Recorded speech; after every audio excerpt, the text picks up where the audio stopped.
you're on top of the world, 5,000 feet in the air, standing on top of a mountain, beautiful vistas, and the only thing you can think about is how much fun it's going to be speeding down. That's right, I'm talking about snowboarding. One of my favorite things about snowboarding is how distant you can put your problems in the world. Whenever I'm gliding down the snow, trying to dodge trees and not hit people, one of the things I usually think about is how peaceful and quiet it is, especially if you can put on headphones and just zone out. That's one of the main reasons why I like it and love it, and that's why it's one of my passions. Another reason why snowboarding is a passion of mine is because I have a pretty strenuous lifestyle. I am currently an ROTC cadet at ETSU and will soon be becoming a commissioned officer of the United States Army. As such, having to lead America's sons and daughters weighs heavily on me. I'm going to eventually have to make the decisions that will save or kill people.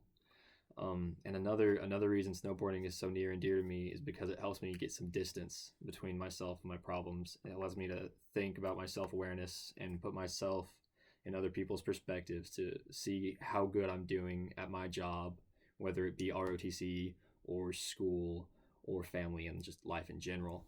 Um, but going back to my first main point, snowboarding, it's a little bit frustrating when you start out. You're constantly worrying about how much this fall is going to hurt.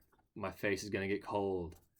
It's really frustrating to see all these other people that are doing so much better than you at the sport, and they're just having an easy time with it. And all you want to do is be good at it and have fun like everyone else, but you're just falling over and over. This was especially true for me whenever I first started out because all of my family members were skiers, and I had never even set foot on a mountain before. And the first thing they did was try and throw skis on my feet, and I found out pretty quick that wasn't for me. So I took my little bit of skill in skateboarding and decided maybe snowboarding would be a better fit for me. So since all of my family members were skiers, I had to sort of teach myself. I watched a lot of videos, read a couple books about it, and I eventually got it down. But it took a lot of trial and error. But once I got that down, I was hooked. I was addicted to it. Every time I could go to a mountain, I would go. Uh, it's thanks to the mountains and snowboarding in general that where I am now. It gives me a way to break away from all the stress in my life. The second main point that I'm going to talk about is ROTC. I've already mentioned it a couple times, but it's pretty stressful. It causes a lot of anxiety. I'm eventually going to have to be the main source of information and leadership for a bunch of people. And I'm going to have to learn how to cope with that. I'm going to have to learn how to make the best decisions to lead other people because it's going to be a life or death scenario in some cases. And that's going to be a lot of my time. It's going to be my future for a couple of years. I'm going to be in another country somewhere having to make sure I stay alive, but as well as my troops. And whenever I think about that, it weighs on me a lot. It causes a lot of anxiety, especially because my mindset is set to be a perfectionist mindset. I can't, every time I do a little mistake, I have to redo something entirely. If it's just like, I put the wrong sock on this morning, my day's ruined because I'm constantly thinking about how I messed that up and how I could have done better. But it's something I have to work on and I will continue to get better at.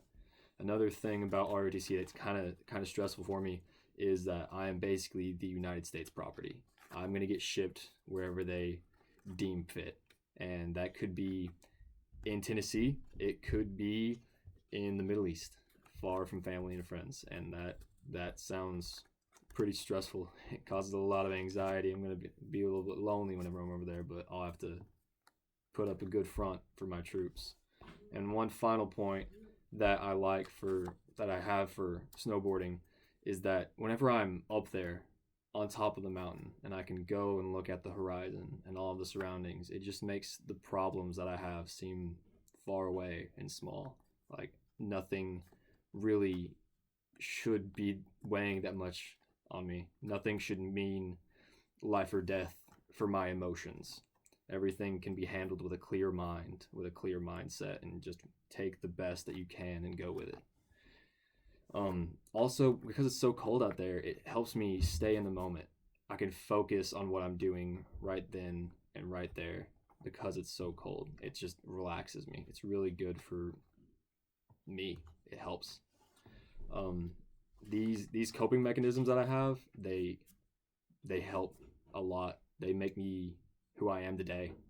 If I didn't have snowboarding, if I didn't have that passion, I I would approach everything that I do in my life as second nature. I wouldn't do my best in anything. I do my best in what I do so that I can have more time for friends and experiences and adventures and anything I want.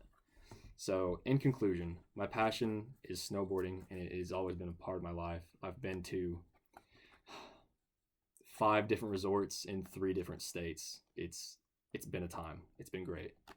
Um, the main points that snowboarding has affected me are with coping with ROTC, with distancing myself from my problems, and with just seeing how beautiful it is, keeping my clear mindset. And one thing I want to tell to whoever's watching this is if you have a chance to get up there on top of that mountain, take the chance. Always say yes. It's a great time. You'll always enjoy it. And make sure you bend your knees and fall on your back and your butt. Do not fall on your face. It is not a good time.